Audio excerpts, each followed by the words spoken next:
আমি ঘুমে প্রায় বিভোর হয়ে গিয়েছি। এমন সময় লক্ষ্য করলাম কে একজন আমার ঠোঁট জোড়াতে চুমু খাচ্ছে। শরীর অনেক ক্লান্ত, তাই চোখ মিলে তাকানোর মতো শক্তি জোগাতে পারছি না। যে কে আমার ঠোঁট জোড়াতে চুমু খাচ্ছে তার মধ্যে মাতাল করা একটা স্মেল নাকে ভেসে আসে। একটু পর ফজরের আজান হলো। আজান শুনে লাফিয়ে বিছানা থেকে উঠে গেলাম। আশেপাশে তাকিয়ে কাউকে দেখতে পেলাম না। বেশ অবাক হলাম কাউকে না দেখে, কারণ একটু আগে কিছু একটা অনুভব করেছিলাম আমি। কেউ একজন আমার ঠোঁট জোড়াতে চুমু খাচ্ছিল। মাথায় যেন কিছুই ঢুকছে না। দূর, আমার কথা ভুল হচ্ছে হয়তো। আমি হয়তো ঘুমের ঘরে উল্টাপাল্টা স্বপ্ন দেখেছি। বিছানা ছেড়ে উঠে গিয়ে অজু করে নিলাম, কারণ ফজরের নামাজ পড়তে হবে। নামাজ শেষ করে খাটের উপর বসে আসছি, তখনই অনুভব করলাম ঠোঁট জোড়া মধুর মতো মিষ্টি হয়ে আছে। মনে হয় যেন কয়েকশো কেজি মধু আমি শ্রবণ করেছি। এমন সময় সৎমা চেঁচিয়ে উঠলো, এই যে নবাবের ছেলে, বিছানা থেকে উঠে পড়ুন আর রেডি হয়ে কাজে চলে যান। আজকে রাতে যেন 5,000 টাকা হাতে পাই। আম্মু, এত টাকা কই পাবো আমি? আমার সারাদিনের কামাই মিলে তো 1,000 খানেক টাকা হয়, সেখানে 5,000 টাকা কিভাবে কি? আমার সৎমা বলে, সেটা আমি জানি না, বাসায় বাজার শেষ হয়ে গেছে, বাজার করতে হবে, টাকা তুমি কিভাবে জোগাড় করবে সেটা তুমি জানো, এত কিছু ভেবে আমার লাভ নাই। আমার চাই শুধু টাকা। যাও এবার ফটাফট গিয়ে কাজে লেগে যাও। চুপচাপ বসে আছি। আজ মা বেঁচে নেই বলে এমন অত্যাচার সহ্য করতে হচ্ছে আমাকে। এখনো রাত শেষ হয়নি আর উনি এসে পাহাড় সমান বোঝা চাপিয়ে দিল। আমি বললাম, আচ্ছা মা, আমায় কিছু খেতে দাও, খেয়ে কাজে চলে যাচ্ছি।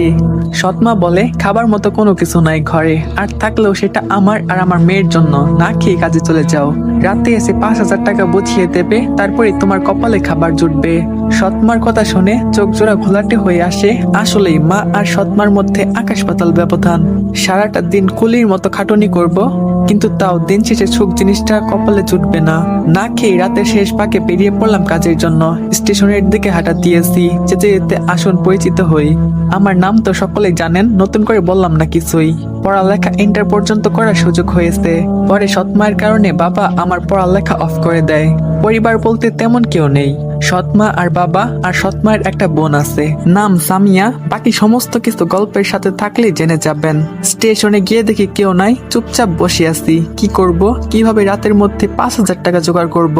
সকাল 7টা থেকে আবার কাজে যেতে হবে। ভেবেছি স্টেশনে এসে হয়তো কুলিগিরি করে আলাদাভাবে কিছু পয়সা কামাবো, কিন্তু তা আর হলো না। এমন সময় অল্প বয়সী একটা মেয়ে আমার দিকে এগিয়ে আসে আর বলে, এই যে ভাই, শুনছেন? আমি বললাম, হ্যাঁ বলুন। বলে মেয়েটার দিকে তাকাতেই আমার চোখ জোড়া কপালে উঠে গেল। হা করে মেয়েটার দিকে তাকিয়ে আসছি। একটা মেয়ে এত সুন্দর কি করে হতে পারে, তা নিজের চোখে না দেখলে বিশ্বাসই করতাম না। মনে হচ্ছে জান্নাত থেকে পালিয়ে এসেছে। এই যে, এমন করে কি দেখছেন? মেয়েটার এমন কথাই হুঁশ ফিরে আসে আমার। আর বলি, না কিছু না। মেয়েটি আমাকে বলল, আমার একটা উপকার করতে পারবেন? তার বিনিময়ে আপনার যত টাকা লাগবে আমি দিব। তখন আমি বললাম, জি, কি কাজ বলুন। তখন মেয়েটি বলল, আমাকে আপনার শহরটা ঘুরিয়ে দেখাবেন। আমি সারা শহর ঘুরবো আর আপনি আমার সাথে থাকবেন। খুশিতে আমার ভেতরটা ফেটে যাচ্ছে। যাক, বেশি না, 5,000 টাকা দাবি করব। আচ্ছা, কিন্তু 5,000 টাকা দিতে হবে আমাকে। মেয়েটি বলল, ওকে দিব। সেদিন আর আমি কাজে গেলাম না। মেয়েটাকে নিয়ে সারা শহর ঘুরবো। দিনের আলো ফুটতে শুরু করছে হালকা হালকা। এরপর আমরা একটা সিএনজি ঠিক করলাম। শুরুতে ওনাকে আমাদের শহরের সবচেয়ে বড় পার্কটা ঘুরে দেখাবো। সিএনজিতে বসে আছি, ঠিক তখনই রাতের সেই মাটাল করা স্মেলটা নাকে আসলো। বেশ অবাক হয়ে তাকিয়ে আছি ওনার দিকে, কিন্তু কিছু বললাম না। সিএনজি ওয়ালা মামা পার্কের সামনে নিয়ে থামালো। তারপর উনি ভাড়াটা চুকিয়ে দিল। তারপর ওনাকে নিয়ে পার্কের ভেতরে ঢুকলাম। সবাই আমাদের দিকে হা করে তাকিয়ে আছে, কারণ আমার জামা কাপড়ের ঠিক নেই। তার উপর আমার সাথে উনি দামি জামা কাপড় পরে আছে। মানুষের মনে হাজারটা প্রশ্ন ঘুরপাক খাচ্ছে। মানুষ হয়তো ভাবছে যে মেয়েটা আমার কিছু হয়। সারাদিন ঘোরাঘুরি করলাম ওনাকে নিয়ে। বিকেলবেলা একটা রেস্টুরেন্টে গেলাম। খাবার খেয়ে যেই না বের হবো, তখনই কয়েকটা ছেলে আমার পথ আটকে দাঁড়ায় আর ওনার সাথে অসভ্যতামো শুরু করে। এটা দেখে তো আমার মেজাজ খারাপ হয়ে যায়। ছেলে একটার গালে কষে একটা থাপ্পড় বসিয়ে দিলাম। বাকি অন্য একটা ছেলে এসে আমার হাতের মধ্যে ছুরি চালিয়ে দিল। সাথে সাথে আমার হাত থেকে ফুলকি দিয়ে রক্ত বের হওয়া শুরু হয়েছে। আর কয়েকজন এসে আমাকে পিছন থেকে চাপটে ধরে ফেললো। নাড়াচাড়া করার মতনও কোনো স্পেস নেই। আর যাকে আমি থাপ্পড় মেরেছি, সেই ছেলেটা ওনার গায়ের মধ্যে হাত দিয়ে বসে। ভিতরটা রাগে ফেটে যাচ্ছে। একটা মেয়ের ইজ্জত নষ্ট হচ্ছে আমার চোখের সামনে, কিন্তু আমি কিছুই করতে পারতেছি না। হঠাৎ ওই ছেলেটা বিকট আওয়াজ করে চেঁচিয়ে উঠলো আর মাটিতে পড়ে যায়। যারা আমাকে আঁকড়ে ধরেছিল তারা আমাকে ছেড়ে দিয়ে ওনার দিকে দৌড়ে যায়। ছেলেগুলো সেম ভাবে চিৎকার করে মাটিতে লুটিয়ে পড়ে। কি হচ্ছে মাথায় তো কিছুই কাজ করতেছে না। উনি এমন কি করলো যে ছেলেগুলো মাটিতে লুটে পড়লো? উনি আমার দিকে এগিয়ে আসে। হাত থেকে তখন অঝরে রক্ত পড়ছে। উনি আমার কাছে এসে বলল, এই দেখি আপনার হাত কতটুকু লেগেছে। আমি তখন বললাম, না ম্যাডাম, আমার কিছু হয়নি, আমি ঠিক আছি। মেয়েটি বলল, এই ছেলে একদম বেশি কথা বলবা না, হাতটা দেখি। তারপর আমি ওনার দিকে এগিয়ে গেলাম। উনি হাতটা দেখে বলল, আল্লাহ, হাত তো অনেকখানি কেটে গেছে, দেখি চলেন আমার সাথে। উনি আমাকে নিয়ে গিয়ে একটি জায়গায় বসায় আর বলে, দেখি আপনার চোখ বন্ধ করেন। তখন আমি অনেকটাই অবাক হয়ে বললাম, কেন কেন চোখ কেন বন্ধ করব? মেয়েটি বলল, আরে যা বলছি সেটা করেন না। আমার চোখ দুটো বন্ধ করতেই উনি আমার হাতের ক্ষতর জায়গাটার মধ্যে একটা চুমু বসিয়ে দিল। 1000 ভোল্টের যেন একটা শক খেলাম। আল্লাহ, কি করলো উনি একটা। মেয়েটি তখন আমাকে বলল, এই যে শোনেন, এখন আপনি আপনার চোখ খুলতে পারেন। চোখ খুলেই দেখতে পাই আমার হাত থেকে রক্ত পড়া বন্ধ হয়ে গেছে, আর এখন ব্যথাও লাগছে না। আমি তখন ওনাকে বললাম, কি করলেন আপনি এটা?